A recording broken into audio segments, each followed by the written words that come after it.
So of course, to start out with some light reading, we're gonna do, a history of Japan. Like that's pretty easy. And then, unattributed dialogue. Fine. Let's do JR Day 2, not a problem. Maybe for some bedtime reading, Art of the Tale. Of course. So many tales in the world. We'll read them all. Oh, Pale King David Foster Wallace's shortest book. Of course. Oh, Gravity's Rainbow. Just a 5-second read. It'll be fine. BookTube-A-thon, not a problem.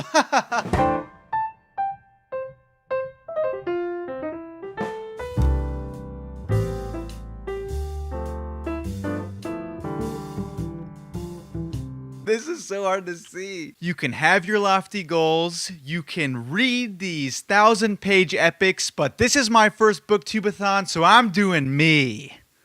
Me! I've had 2 printouts for 2 videos. This is turning into a job. I mean, you didn't have to make a printout. I started seeing BooKTube-A-thon TBRs around BookTube for the last few weeks, and I had no idea what was going on. So I started looking into what everybody was talking about, and it turns out there's an entire week during the year where people just read their hearts out and set these goals for themselves that just seem crazy. People are thinking they're going to read 7 whole novels in 1 week, and they're super confident about it.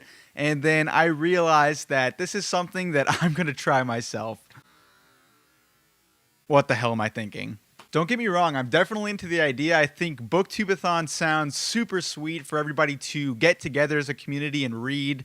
But I think the only way that I could ever possibly do every challenge by the end of the week is to cheat. I'm not doing any fluff here, though. I think I wanted to take the opportunity to read 7 books this week, but not just choose from anybody. I wanted to really choose from authors that I've already read or am meaning to read, but choose a work of theirs that's a little shorter, and so I could actually have a chance to get to the end of the week and not feel totally demoralized. I've been scouring the bookshelves here, and I went to the bookstore just a little while ago, and I think I really have a well-rounded list now for BookTube-A-thon, and I hope nobody judges me for some of the picks I have here. Not in the case that they're bad books, but maybe the format. And that leads me to number 1. Read a book with a person on the cover. Now, I'm choosing to do the audiobook of Born a Crime by Trevor Noah, which is probably my most controversial pick because of the format,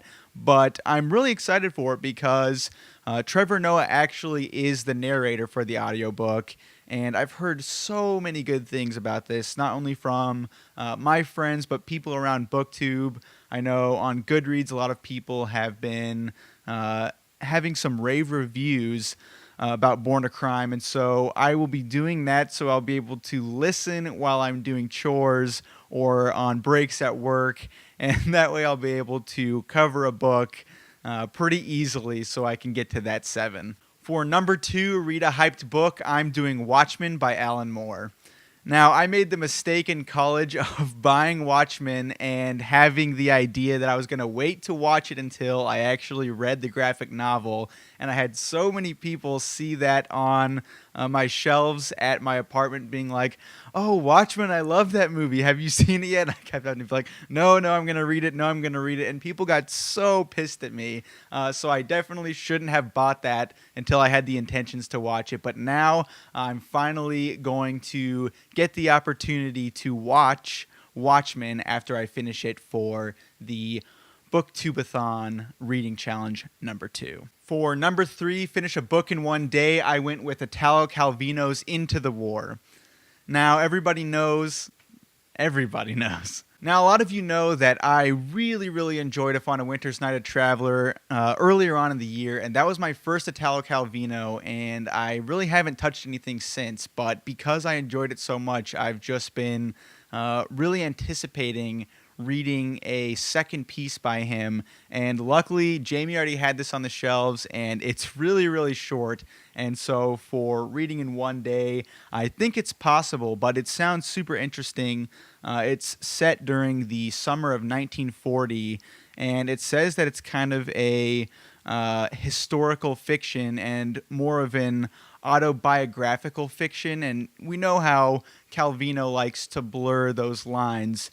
And so it's going to talk about kind of World War II, and how the transition from youth and innocence into this war affected not only the country but Italo Calvino himself. And so that will be really awesome to read in one day. For number 4, read about a character that is very different than you. I'm going with The Metamorphosis by Franz Kafka. I really don't know too much about this story. I know that Jamie has a sweatshirt of one of the earlier covers. It might actually be the original cover.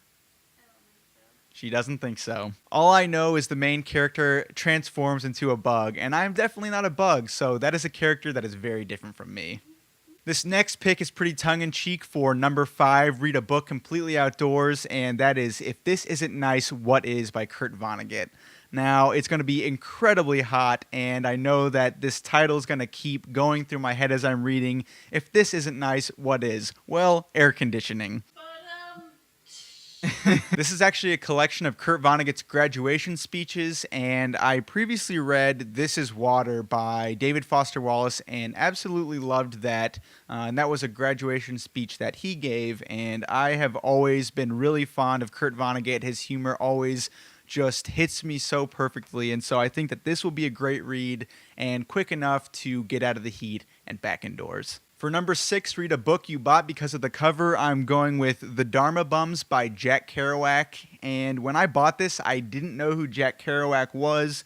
Quickly learned, but this was earlier on in college when I was waiting in line at the student center to get some supplies, and this just happened to be sitting there while I was in line. And it has this character here on the side with a sign for Nirvana as if he's hitchhiking.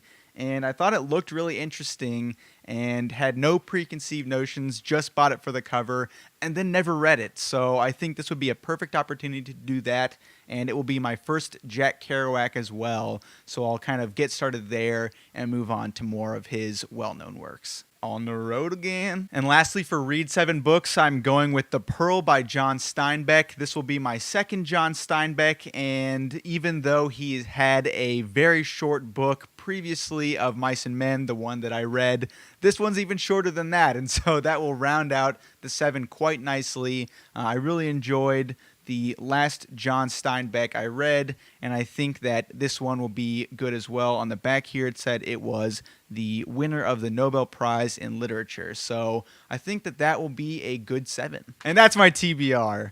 Now, I think that even though people are doing more ambitious goals here for the BookTube-A-thon, that's pretty nice. That's pretty nice right there. Those 7 are definitely doable.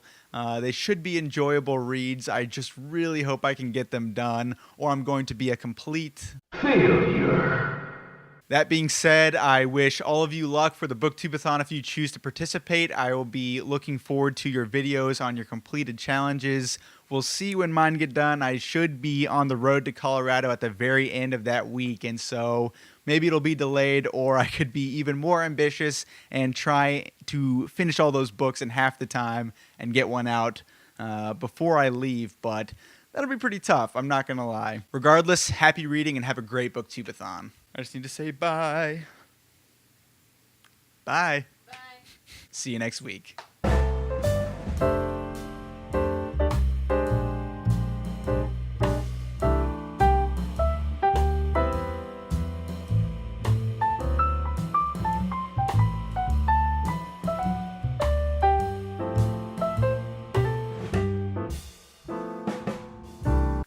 Good. Okay.